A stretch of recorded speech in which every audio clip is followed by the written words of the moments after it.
kama nitiere kar ka ng'ena redo pach sister to sister nitiere gik mathoth ahinya ma walosi ahinya okinyi ma kawuono to ng'ato koro penjre ni ero papa osetho odiochieng' makiny nitiere alama no mar ik mare kanisa kopere dong kochung' e yo machal nade to girango mbele gigeno mane ahinya kama nitiere kar kae mano bende ka gimedo ainget kanyo wach mari mogik ka watieko wach mari mogik ka watieko. Okay, kanisa ma Catholic sani wang'e ni waywago pop to wate wang'eyo ni kiny en chieng' ngeso to kanisa oseketo ni kiny em waike pop nyaka nyocha pop tho chieng' Easter Monday nyaka chieng' mwabuyude pop manyien wawacho ni the seat is vacant waonge gi pop en empty to ka en empty ok nyis ni church ok dhi mbele ntiere ji moko ma kaka kanisa structure mar kanisa ntiere ji moko ma sani kata ka pop onindo to kanisa omiyogi teko mar running daily operations ntiere kaka gik matimre ma pile pile onego ntiere kaka gine ma ging'iyo to koro sani ka kiny waseiko pop to wantiere gi gimiluongo ni 9 days novena cha 9 novena nyaka dholwe novena mano kikilokre bang' ka waseiko pop ma waiko kiny tarika 26 koro from tarik 26 wan gi 9 days mag lemo mar novena every day ntiere misa mitero mar pop to 9 days go korumo ndalo chiko ka watieko ndalo chiko go ni to koro cardinals ntiere cardinals ma wuok e the whole world to gin cardinals ma johigni 80 kadok piny te mantiere in the whole world onego bed ni dhi rom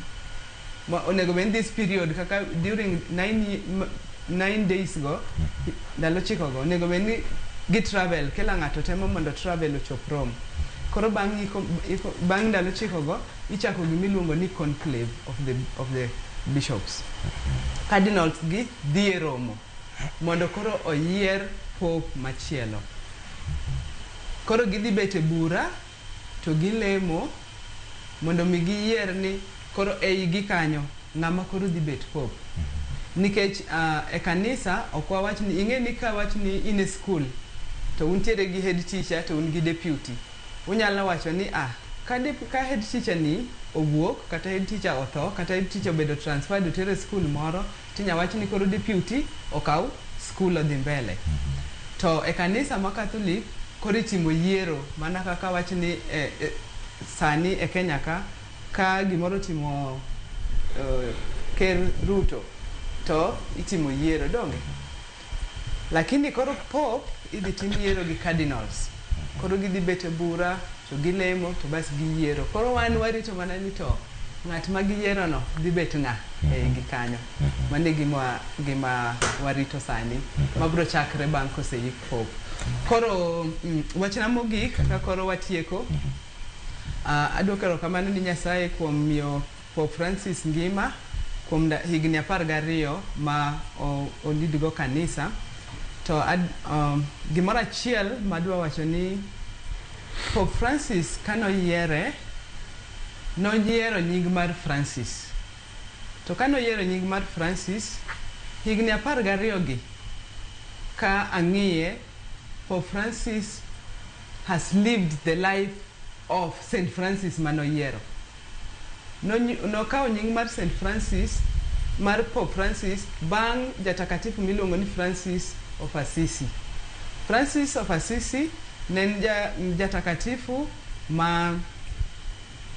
ohero jomodhier jogo ma ji ok owanda maina the marginalized gini mane gima Pope Francis of Assisi ne ng'i ahinya then Francis jatakatifu Francis nohero kelo kwe e kind ji kendo Francis ne en ng'at ma ng'iyo environment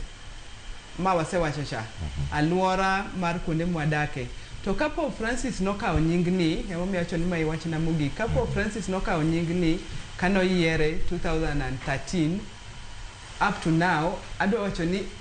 oluwo ngima mar Francis manokawo cha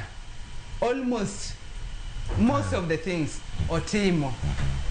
Taparo ni mano kaka nya wacho ni Pope Francis oluwo ng'at manokawo nyinge, books manondiko wawinjo ko samo ondiko gi to wacho ni owinjo ka obedo influenced gi Francis of Assisi manokawo nyinge. Koro waduoko erokamano ni Pope Francis for carrying on the legacy of St. Francis of Assisi. Thank you. Erokamano.